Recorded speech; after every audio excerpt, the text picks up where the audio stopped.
Hello students, welcome to EPG Pathshala. I am Dr. Ayushi Paliwal from University of Delhi. So students, today we are going to discuss about the module Formation of Heterostructures from the paper Physics at Nanoscale. So the learning objectives of this module are: first, we will discuss what is a semiconductor heterostructure. Second, the different types of heterostructures. Third to fifth semiconductors and their alloys for the heterostructures will be discussed. Lastly, we will discuss the carrier distribution in heterostructures. So let us start with a basic introduction about the module. A heterojunction is the interface that occurs between two layers or the regions of dissimilar crystalline semiconductors. So these semiconducting materials, they have unequal band gaps and opposed to a homojunction.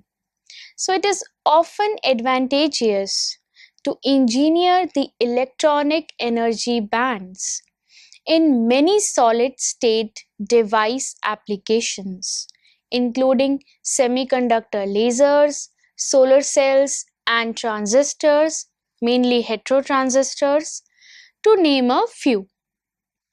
So the combination of multiple heterojunctions together in a device is called as a heterostructure. Although the two terms, they are commonly used interchangeably. The requirement that each material be a semiconductor with unequal band gaps is somewhat loose, especially on small length scales where electronic properties depend on spatial properties. So semiconductor heterostructures, they have become in the last decades a cornerstone in applications and fundamental researches on condensed matter. So progresses in the field of semiconductor nano objects, they are actually the result of concomitant immense developments in various areas. Growth and processing techniques, mastering of materials properties, impressive advances in experimental setups and spectroscopic tools, new concepts of structures and device functioning, the understanding of new physical aspects regarding the coupling of electrons, photons, and phonons in low-dimensional systems. So, most such developments, they are, so to speak, relatively recent, that is related to 2 or 3 decades. The seminal proposal by Isaki and Su for band gap engineering by stacking the layers of different semiconductors, as well as the early sample realizations. The dates instead from the 1970s. In 1980s, systematic optical studies in quantum wells and the resonant transport through thin barriers were undertaken. At that time, the main concepts underlying the physics of electrons in semiconductor heterostructures, they were established. So in particular, experimental and theoretical efforts have been permitted to clearly establish the quantum confinement and the tunnel coupling as the key concept in the field. So the appearance of new structures and the concepts marked the 1990s. Semiconductor heterostructure. The central feature of heterostructure is that the band gaps of the constituent semiconductors are usually different, and there will be discontinuities in both the conduction and valence band at the interface of two semiconductors. Most of the useful properties of heterostructure depends on these discontinuities. Let us refer to the two semiconducting materials forming the heterostructure with different energy gaps Eg1 and Eg2 respectively.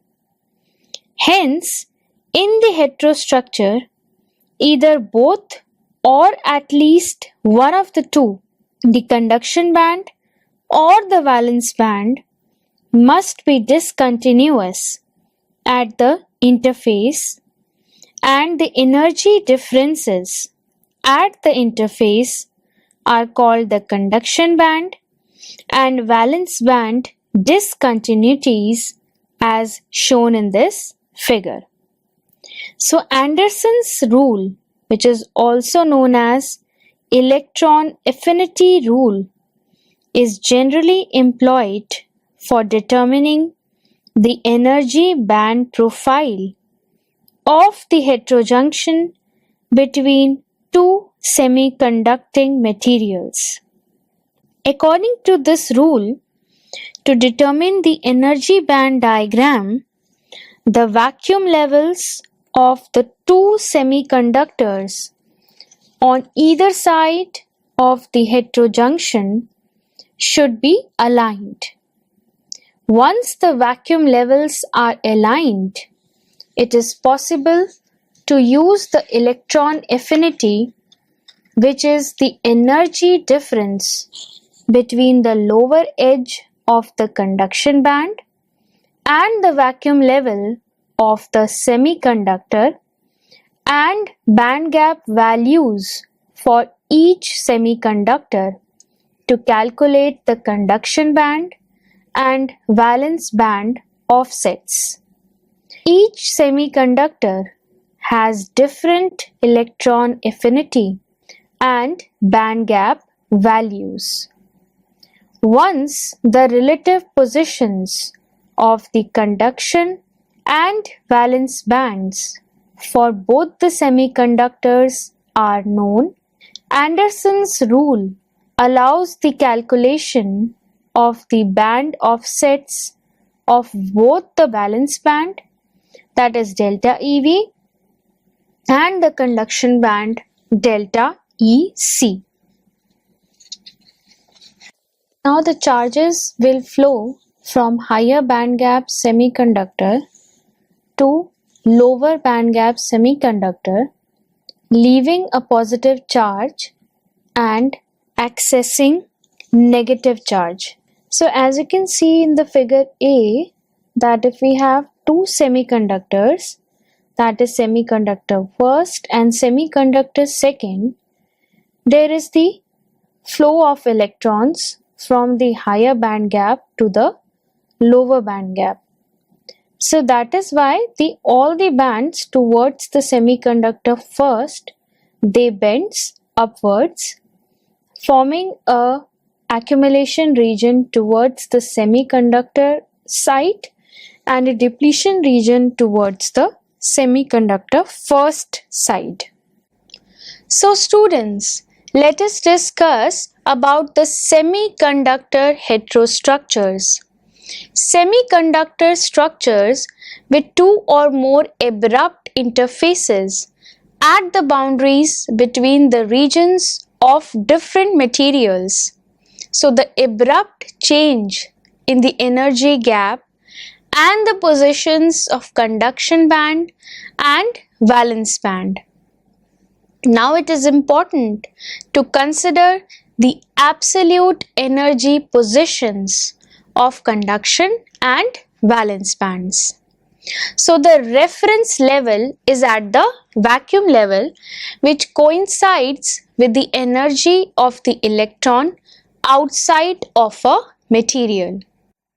So the electron affinity, that is chi, of a material is the energy distance between the bottom of the conduction band and the vacuum level, and the energy required to remove an electron from the bottom of the conduction band to outside the material. So if we know chi of different materials, we know the position of the conduction band bottoms with respect to the vacuum level. Different types of heterostructures.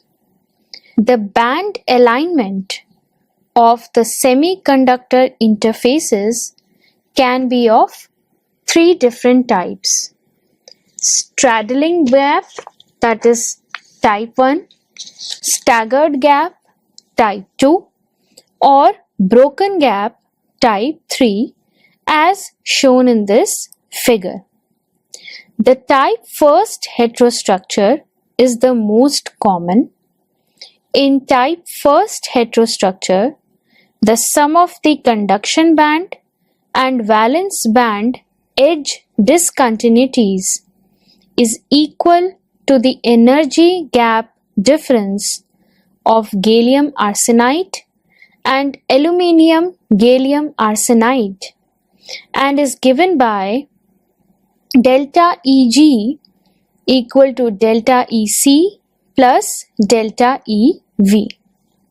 The type 2 heterostructure, as shown in figure B, is arranged such that the discontinuities at the conduction and valence band, they have different signs. So the band gap discontinuity in this case is given as the difference between the conduction band and the valence band edge discontinuities. And the most common type 2 heterostructure is the Al1-X indium X arsenic indium phosphide based heterostructure. In type 3rd heterostructure, as shown in figure C, the band alignment is such that the top of the conduction band in one semiconductor lies below the valence band maxima of the other semiconductor, and the most common type 3rd heterostructure is gallium antimony indium arsenide based systems. Out of the three types, type 1st heterostructure is the most common, based on gallium arsenide, Al1-X, GaX arsenic based systems. While the band gap of one component, gallium arsenide, is fixed, that is 1.4 electron volt, but band gap in AlX, Ga1-X, as can be varied by the aluminium composition following the relation Eg is equal to 1.424 plus 1.247x, where x varies from 0 to 0.45. The energy band profile, which provides the position dependence of energy of the conduction and the valence band, can be obtained from the Schrödinger equation, that is I h cut del psi by del t equal to minus h square by 2m star del square psi by del x square plus En minus UVC as a function of x. So UVC as a function of x is the potential at the interface of heterojunction. So the band structure is incorporated in the material dependent parameters, that is En and M star. So we can express UVC as a function of x as UVCx equal to EVCx minus QVx. So UCx and UVx, they are the effective potential for the conduction and the valence bands respectively, and ECx and EVx, they are the position dependent conduction and valence band edges respectively. Semiconductor alloys. Now, how the discontinuities are distributed between the valence and the conduction band is the major question to be answered by theory and by experiment. So semiconductor heterostructures, they are generally fabricated from the materials that can be grown upon each other epitaxially with relatively low defect densities at the interface. So the most preferred heterojunction systems are comprised of semiconductor materials that are relatively closely lattice matched. So the figure shown over here shows the band gaps versus lattice constants of common cubic, third, fifth and silicon based materials.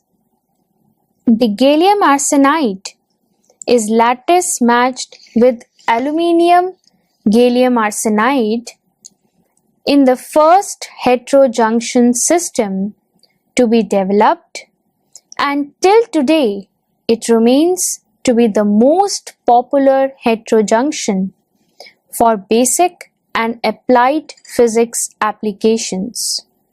The alloying of two or more semiconductor materials, for instance silicon and germanium, or gallium arsenide and aluminium arsenide, is a powerful tool in order to control the band structure. So let us consider an alloy consisting of two components, A with a fraction x and B with a fraction 1 minus x.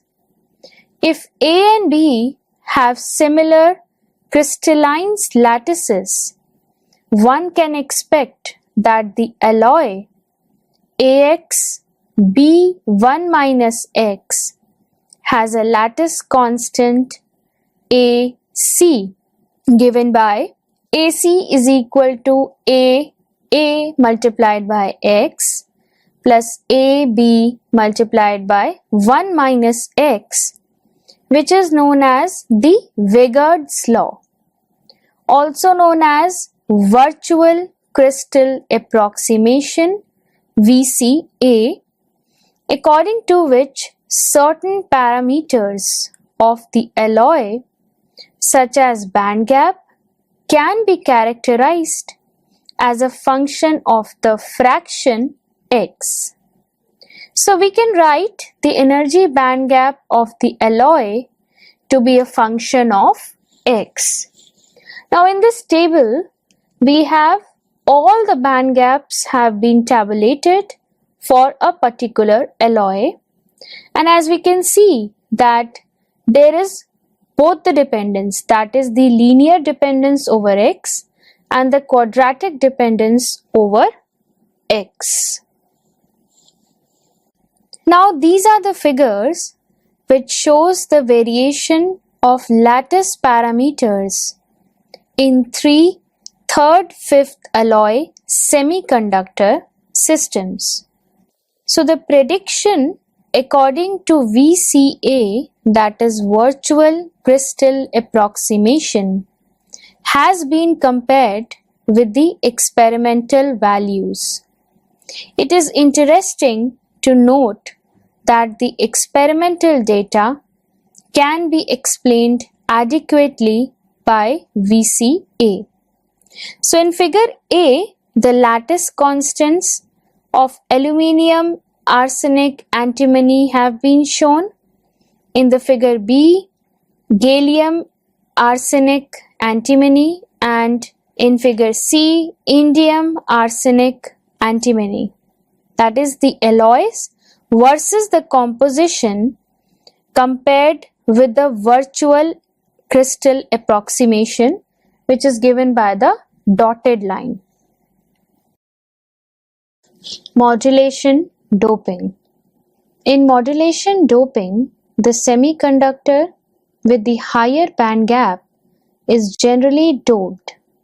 So in the case of gallium arsenide, aluminium gallium arsenide system, aluminium gallium arsenide layer is intentionally doped with N-type and gallium arsenide layer is unintentionally doped. In equilibrium, the Fermi level must align throughout the heterostructure. As it is explained in this figure, when the two semiconductors, aluminium gallium arsenide and gallium arsenide, are initially apart, the Fermi level lies closer to the conduction band edge in the aluminium gallium arsenide than in the gallium arsenide, since the aluminium gallium arsenide is doped N-type.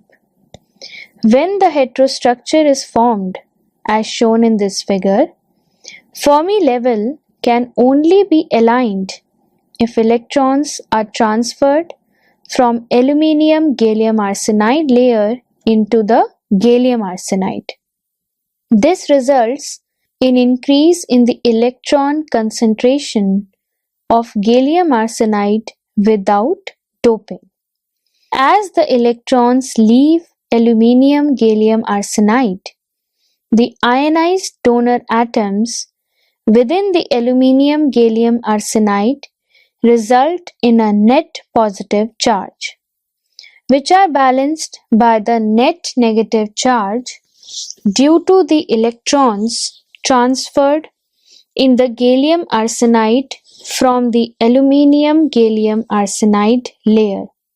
As the transferred electrons in gallium arsenide are spatially separated from ionized donor atoms in aluminium gallium arsenide, effect of Coulomb interaction reduces between them, resulting the suppression of ionized impurity scattering of the transferred electrons. So this leads to higher electron mobility. So now this figure, that is figure A, shows the gallium arsenide, aluminium gallium arsenide modulation doped heterostructure. The figure B shows the energy band diagrams of the aluminium gallium arsenide and gallium arsenide layers when they are apart. Now the last figure, that is C, once the heterostructure is formed between the gallium arsenide and aluminium gallium arsenide, resulting energy band diagram in equilibrium.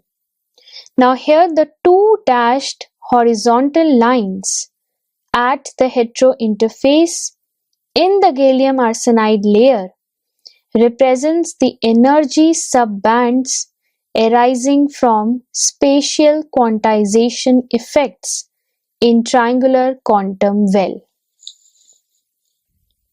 Now this figure shows the conduction band profile of band edges at the interface of N-type aluminium gallium arsenide and undoped gallium arsenide. So the direction of quantization is perpendicular to the hetero interface, that is along the z direction. However, in the directions parallel to the interface, that is x and y direction, the energy of electrons is not quantized, since the motion of the electrons is not restricted by the band bending. Essentially, the electrons behave as free particles in the xy plane. So using a parabolic band model approximation, the electron energies within the potential well in the conduction band can be given by E is equal to h cut square kx square by 2m plus h cut square ky square by 2m plus En, where kx and ky represents the x and y coordinates of the electron k vector respectively, and En represents the energies due to the spatial quantization in the z direction. Now the corresponding wave function for an electron in the potential well is psi rz is equal to chi as a function of z multiplied by exponential iota k r, where k is the two-dimensional wave vector, r is the two-dimensional spatial vector consisting of the x and y coordinates, and chi z is the subband wave function. Now, the general solution of the eigenenergies of the finite potential well formed in the conduction band requires self-consistent solution of the Schrödinger and the Poisson's equation. So the eigenenergies can be roughly approximated using the solution for an infinite triangular potential well as EI is equal to L square by 2m to the power 1 by 3 multiplied by 3 by 2 pi QF to the power 2 by 3 multiplied by I plus 3 by 4 to the power 2 by 3, where F is the electric field strength corresponding to the slope of the energy band, and I is an integer representing the band index. Conventional doping introduces ionized impurity scattering, reduces the carrier mobility. So the advantage of modulation doping in two-dimensional electron gas, it gets rid of the dopant scattering, and in a two-dimension electron gas, we can separate the electrons from the dopants. So there are four dominant scattering responsible for limiting the carrier mobility in semiconductors. First is imperfections between the layers of materials, interface roughness. Second, the random alloy at the interface. Third is Coulomb interactions. And the fourth one is a phonon. Carrier distribution in heterostructure. For any application of heterostructure, it is required to understand the energy band profile as a function of position. That is, position dependent band edge energies UV and UC, which will include EVCX and the electrostatic potential Vx. So the charge distribution at the interface ρx is responsible for the electrostatic potential Vx. Carrier densities and Fermi level across the heterostructure have to be calculated self-consistently by solving the Schrodinger's equation and Poisson's equation. Now, assuming the parabolic bands, quasi-equilibrium electron and hole densities, that is nx and px respectively, given by px is equal to nvx multiplied by f half multiplied by evx minus qvx minus efx divided by kt, and nx is equal to capital NCx multiplied by f half multiplied by efx plus qvx minus ecx by kt, where f half is the Fermi-Dirac integral of the order half. Now, f half is represented by the some integral function, and here Nc and Nv are the effective densities of states in the conduction and the valence bands respectively. Now, the net energy density is contributed by the mobile carrier densities Nx and Px and the ionized donor and acceptor impurity densities Nd plus and Na minus respectively.